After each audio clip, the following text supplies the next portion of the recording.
with deadly sulfurous smoke, and the first restrictive laws were passed. Those breaking the laws were tortured or executed. But then a fantastic invention saw the light of day: the chimney. And the problem vanished into thin air. It wasn't until the late 1970s that Britain reluctantly conceded that their sulfuric emissions might just possibly be settling somewhere else. As for the smoke, well, it still keeps pouring out. Acidification as a problem has been neglected lately. What was once a pan-European concern is today a problem for the individual nation or even region. In Scandinavia, acidification is still their biggest environmental problem. Most people seem to think that the problem has already been solved with all the fuss 20 years ago. So acidification is news to a new generation. But if you're young and unemployed, there are so many other problems to deal with. And the ever faster and more spectacular ways of doing yourself in on the telly certainly beat the slow, boring pace of acidification. But of all of today's unsolvable problems, acidification has one crucial advantage. There is a solution. We can stop acidification. To really get this message across, it may take a more up-to-date media approach. A bit of sex and a few celebrities, perhaps. Shh! Nu kommer nedfallet.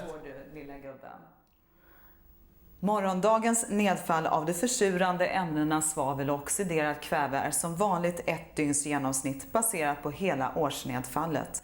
Och det är beräknat över hela Sveriges yta. Imorgon har vi ett nedfall av 396 ton svavel och 270 ton kväve. Och mer än 90% av detta är utsläpp från andra länder. Några exempel. Från Storbritannien kommer med sydvästlig vind 38 ton svavel och 31 ton kväve. Lilla Danmark bidrar med 20 ton svavel och 18 ton kväve som drar in över Barsebäck och vidare in mot det småländska höglandet, där folk kommer få ett fortsatt litet helvete.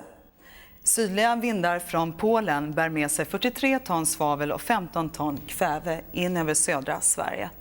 Från Tyskland kommer 60 ton svavel och 45 ton kväve, mestadels från de östra delarna av landet. Trots starka insatser mot utsläppen har vi i Sverige fortfarande en egen liten irriterande del i morgondagens nedfall. 28 ton svavel och 37 ton kväve.